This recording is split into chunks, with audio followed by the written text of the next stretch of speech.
Today, I'm going to be showing you how I made a mere math term into one of the coolest and prettiest dolls I've made so far. Let me explain.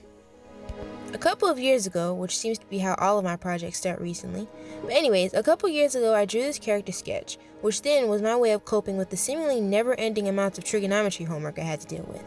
Me actually liking the idea I had for the character, I decided to redraw her earlier this year, and now I'm going to be making her into a nearly 2-foot tall doll. Like with most of my projects lately, I started off by printing and cleaning up all of her body pieces. Behind the scenes, I've been working on my own fully ball-jointed doll bodies, so I grabbed some of those files and made a few tweaks here and there so they fit SOHCAHTOA's character.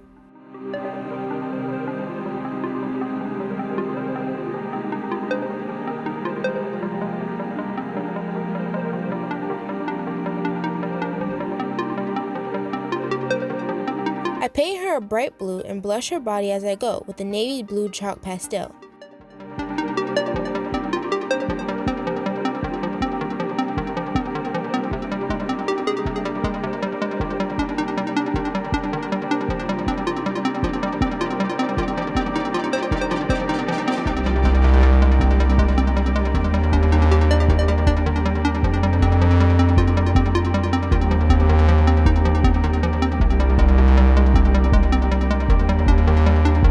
To make her markings, I actually sketched them out first and then print them on regular pieces of paper.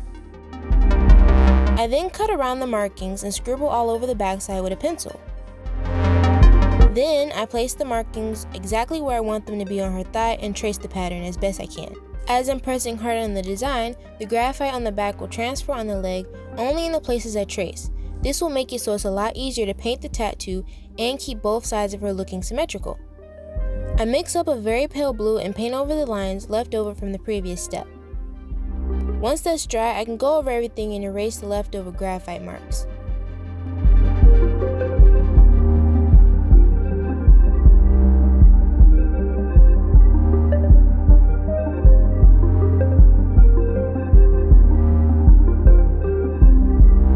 At this point, I had already prepped the rest of the body pieces, so I'm bringing those in to start adding the smaller details. Here, I decided to add some freckles. When I'm done, I go over everything with a thin layer of matte varnish.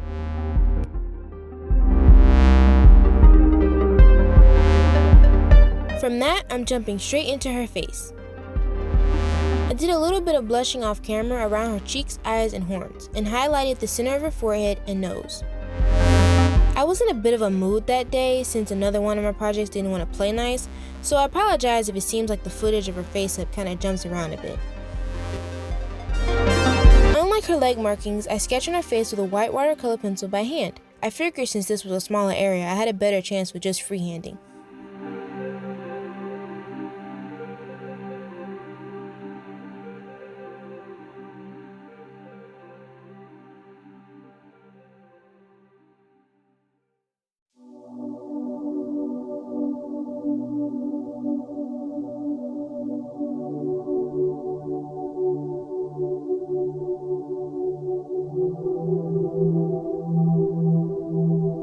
And this is how her face turned out, but we're still not quite done. She needs her upper lashes. With these being white, it's very easy to change them into any color you want with just a little bit of paint. Plus, I find the length is perfect for my dolls.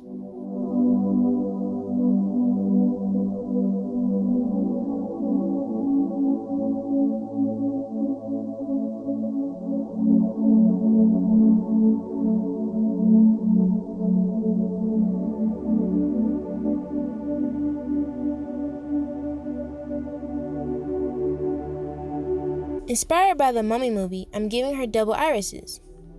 Funny enough, I had to do a few takes on the eyes, not because of the double irises, but because of their color. I originally planned on them being pale purple, but somehow they always ended up a bit too dark so you couldn't really see the cool double iris effect. To fix this and stay within her color palette, I just switched them to a light blue. I decided to keep them simple to show off the double irises.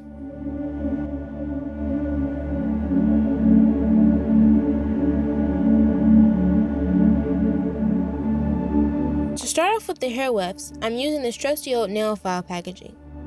Because it's a hard plastic, this helps a lot with keeping the hair and glue stabilized.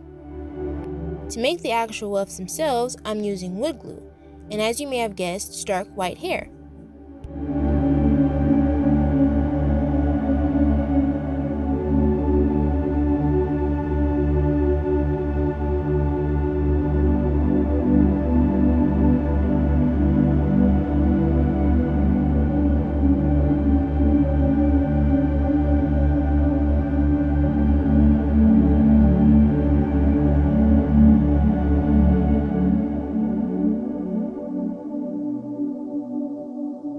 Since our hairstyle is mostly short, I cut the hair extensions I'm using in half, glue some of the finished wefts on her head, then cut them in half again to make more wefts. Doing this, I was able to finish her whole head and have some left over.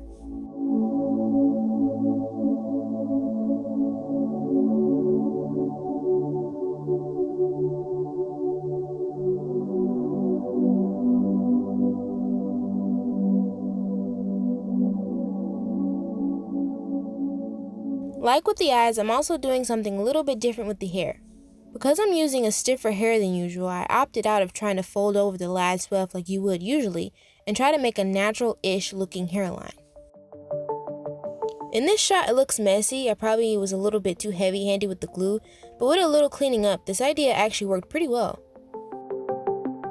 Because I had to cut some of the wefts in half, her hair was a bit of an uneven mess, so to fix that, I burned the rest of the hair into submission with anything hot that I had, and then you cut the majority of the hair into a nice sharp bob.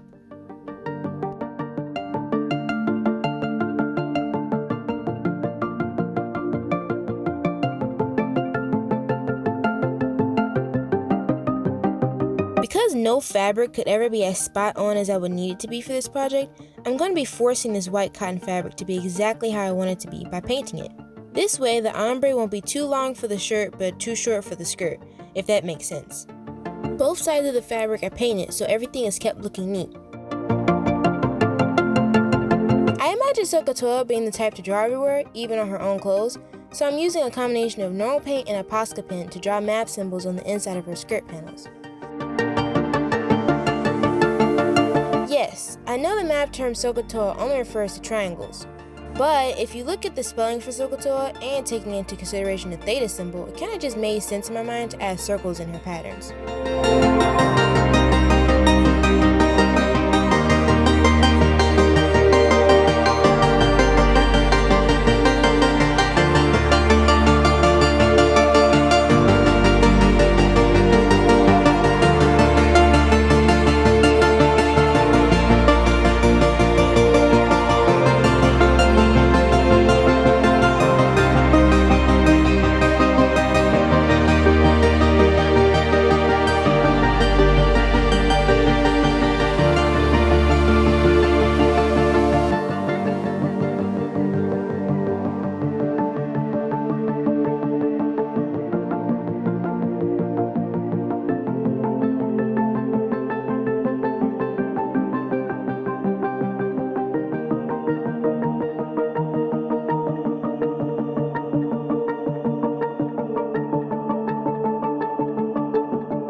Here you can see I added some silver chain and chrome pearls to add some texture interest in the skirt.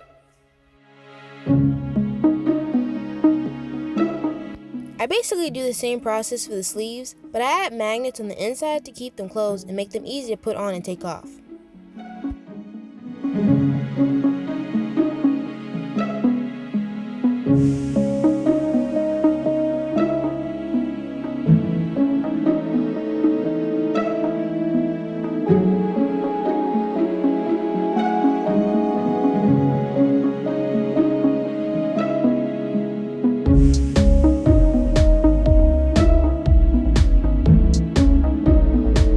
the pattern pieces I made for the shirt's collar and shoulder pads, I guess you can call them. The shirt itself is pretty much just a tube top with a slit down the middle.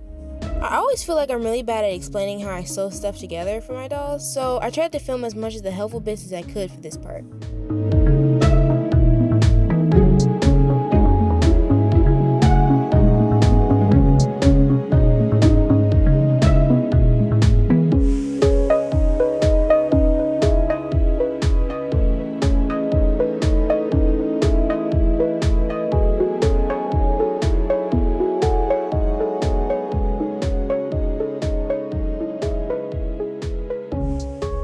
With that last step, she's finally done.